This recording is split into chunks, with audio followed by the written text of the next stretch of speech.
Hello and welcome student, আশা করি তোমরা সকলেই খুব ভালো আছো। জ্ঞানজ্যোতি কোচিং সেন্টারের পক্ষ থেকে তোমাদের সবাইকে আরো একবার স্বাগত। তো আজকে আমি তোমাদের যে বিষয়টা সম্পর্কে আলোচনা করব সেটা হচ্ছে তোমাদের ক্লাস 11 এর ফার্স্ট সেমিস্টারের একটি কবিতা, যেটার নাম হচ্ছে চারণ কবি, যেটা কবি ভারভরা রায়ের লেখা। তার আগে তোমাদেরকে একটা ছোট্ট করে ইনফরমেশন দিয়ে দিই।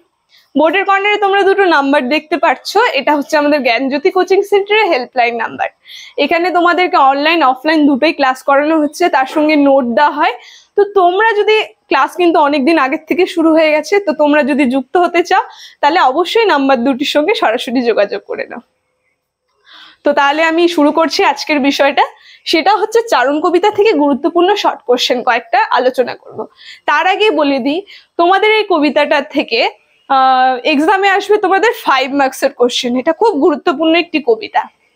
তো এর আগে কিন্তু এই কবিতা যে আছে চারণ কবি, সেটা কিন্তু আমি তোমাদেরকে খুব সহজভাবে প্রত্যেকটা লাইন ধরে ব্যাখ্যা এবং অর্থ সহ বুঝিয়ে দেওয়ার চেষ্টা করেছি, যাতে তোমাদের পড়তে খুব সুবিধা হয়। তো তোমরা যদি আগের ভিডিওটি না দেখে থাকো তাহলে অবশ্যই আগে সেই ভিডিওটি একবার দেখে আসো, কারণ তোমরা যদি কনসেপ্টটা একদম ক্লিয়ার করে নাও, কবিতাটার প্রত্যেকটা লাইন একদম ভালো করে বুঝে নাও, তাহলে তোমাদের দেখবে শর্ট কোশ্চেন গুলো যে আমি আলোচনা করব, কিছু গুরুত্বপূর্ণ শর্ট কোশ্চেন, সেগুলো কিন্তু তোমাদের মুখে মুখেই হয়ে যাবে। সেই কারণে যদি না দেখে থাকো তাহলে অবশ্যই এই কবিতাটা আমি খুব ভালোভাবে প্রত্যেকটা লাইন ধরে বুঝিয়ে দিচ্ছি, সেই ভিডিওটা আগে তোমরা দেখে আসো, তারপরে এটা শুরু করো। তাহলে কি হবে, তোমাদেরই বুঝতে খুব সুবিধা হবে। তাহলে আমি শুরু করছি আর বেশি দেরি না করে। তো আমি তোমাদের আবার আরেকবার মনে করিয়ে দিচ্ছি যে তোমাদের এক্সামে কিন্তু এই কবিতাটা থেকে 5 মার্কসের কোশ্চেন আসবে, সেই জন্য এটা খুব গুরুত্বপূর্ণ। তো আমি কয়েকটা তোমাদের এমসিকিউ যে শর্ট কোশ্চেন গুলো আছে সেগুলো নিয়ে আলোচনা করব। সেগুলোর বাইরে তোমাদের আর পড়তে হবে না, যদি সেগুলো একটু শুনে নাও আর খাতায় তোমরা একটু লিখে নাও সেগুলো, তাহলে তোমাদের কি হবে, এরপরে তোমরা আবার সেটা রিভাইজ দিতে পারবে। তো আমি মুখে বলছি, তোমরা কিন্তু সেটা খাতায় লিখে নিও, তাহলে তোমরা এক্সামের আগে যদি সেই খাতাটা একবার দেখে যাও এবং কবিতাটা একবার শুনে ভালো করে যাও, তাহলে তোমাদের লিখতে বলতে খুব সুবিধা হবে, পড়তে খুব সুবিধা হবে। তো বলে দিই প্রথম কোশ্চেনটা, যে কবির ভারভরা রাও। আরেকবার তোমাদেরকে আমি একটু ছোট্ট করে বলে দিই, এটা হচ্ছে চারণ কবি, এটা একটা ভারতীয় কবিতা, কিন্তু এটার যিনি আসল লেখক তার নাম হচ্ছে কবি ভারভরা রাও। তিনি কিন্তু একজন তেলেগু কবি, কিন্তু আমরা যেটা পাঠ করব সেটা হচ্ছে বঙ্গানুবাদ, যেটা কবি শঙ্খ ঘোষের লেখা। তো অরিজিনাল যে লেখক আছে তার নামই কিন্তু ভারভরা রাও। এর বিষয়বস্তু ভারভরা রায় সম্পর্কে আমি আগে আলোচনা করেছি। তো সেখান থেকে কিছু কয়েকটা শর্ট কোশ্চেন বলছি, যে ভারভরা রাওয়ের যে ভাষায় কবি, ভারভরা রায় আমি এখনই বললাম, কবি ভারভরা রাও কোন ভাষার কবি ছিলেন? কবি ভারভরা রাও ছিলেন তেলেগু ভাষার কবি। তারপরে 2 নম্বরে আসছে ভারভরা রাও যে রাজ্যে জন্মগ্রহণ করেছিলেন। ভারভরা রাও জন্মগ্রহণ করেছিলেন তেলেঙ্গানা রাজ্যে। কবি ভারভরা রায়ের জন্মস্থান তিনি তেলেঙ্গানা রাজ্যে জন্মগ্রহণ করেছেন, কিন্তু তার জন্মস্থানটা হচ্ছে ওয়ালাঙ্গার জেলায়।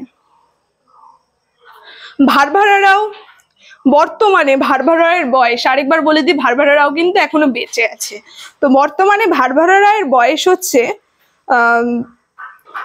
82 বছর।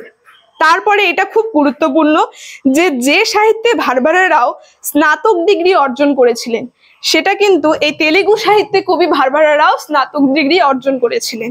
এটা খুবই গুরুত্বপূর্ণ। তার সঙ্গে তোমাদেরকে বলি যে ভারভরা রাও, এই কোশ্চেনটা খুব গুরুত্বপূর্ণ, যে কবি ভারভরা রাওয়ের সম্পূর্ণ নাম কি? সম্পূর্ণ নাম কিন্তু কবি ভারভরা রায়ের পেন্ডিলা ভারভরা রাও। তারপরে আছে যে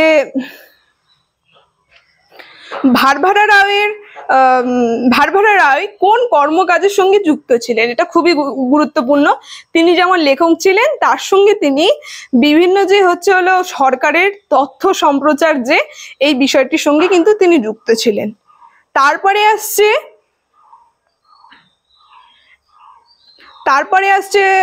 কবি ভারভরা রাও যে সাহিত্য পত্রিকার সঙ্গে যুক্ত ছিল, এটাও খুব গুরুত্বপূর্ণ।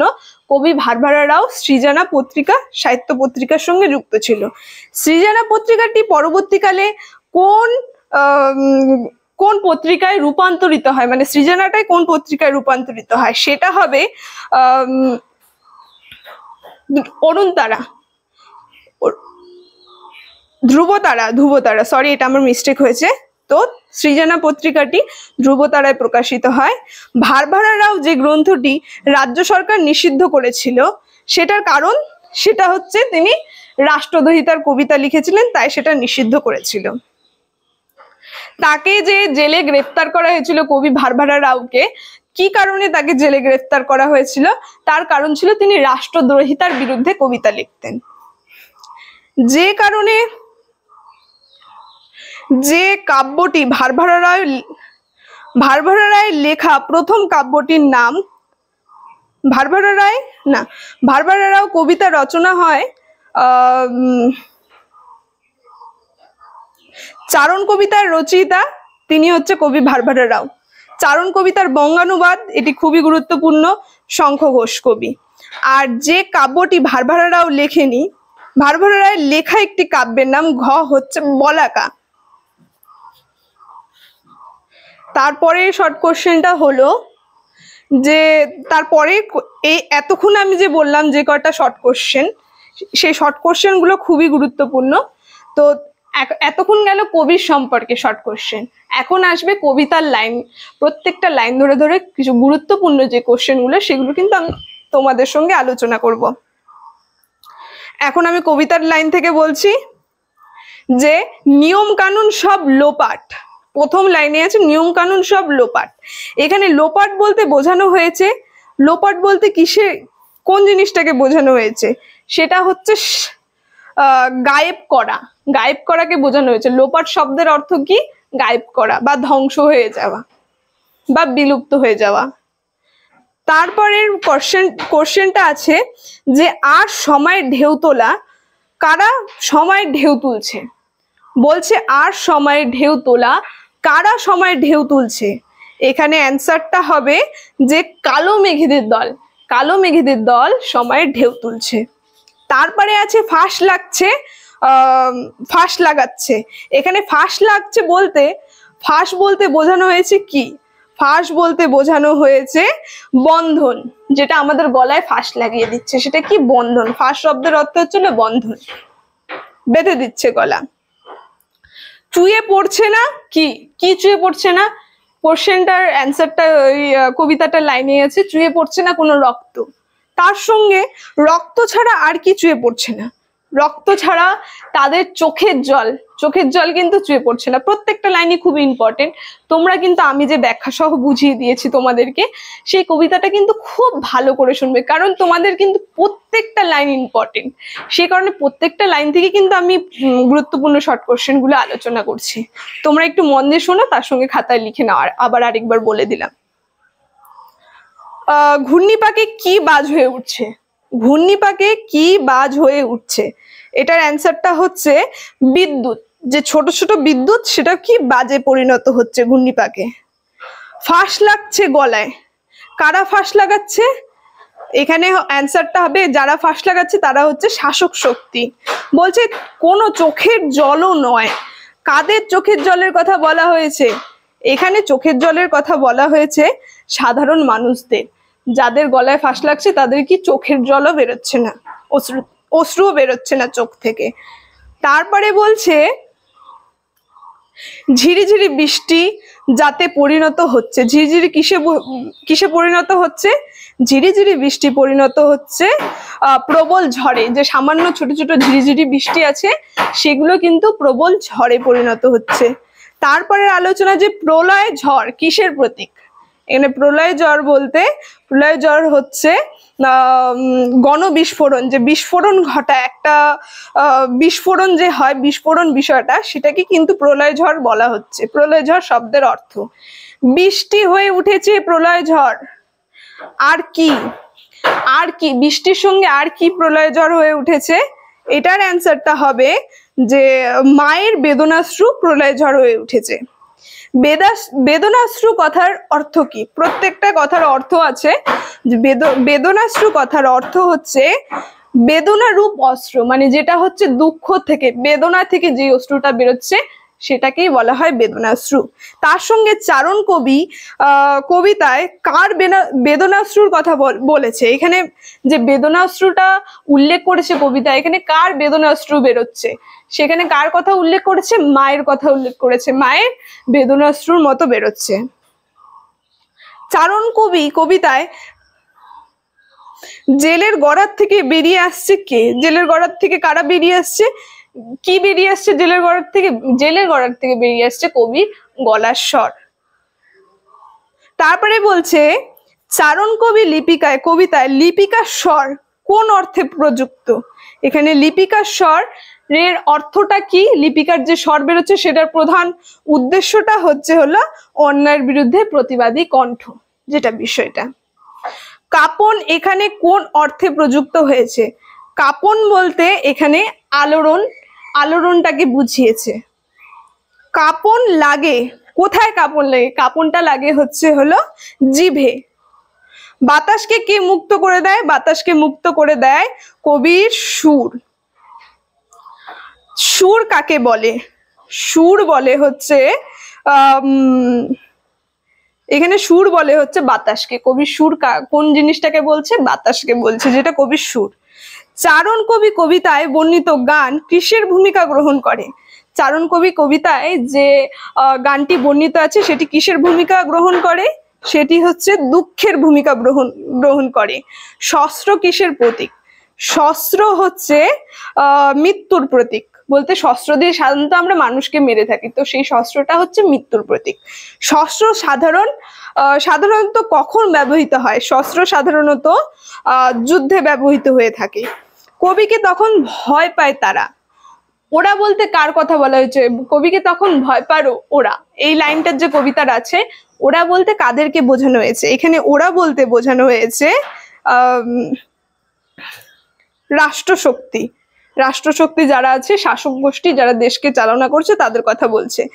চারণ কবি কবিতায় ওরা ভয় পায়, ওরা কাকে ভয় পায়, ওরা ভয় পাচ্ছে কবিকে। শক্ত করিয়ে জড়িয়ে দেয় শক্ত করে জড়িয়ে দিচ্ছে কি, শক্ত করে জড়িয়ে দিচ্ছে গলার ফাঁসটা। তার সঙ্গে ফাঁস কোথায় জড়িয়ে দেয়, গলায়।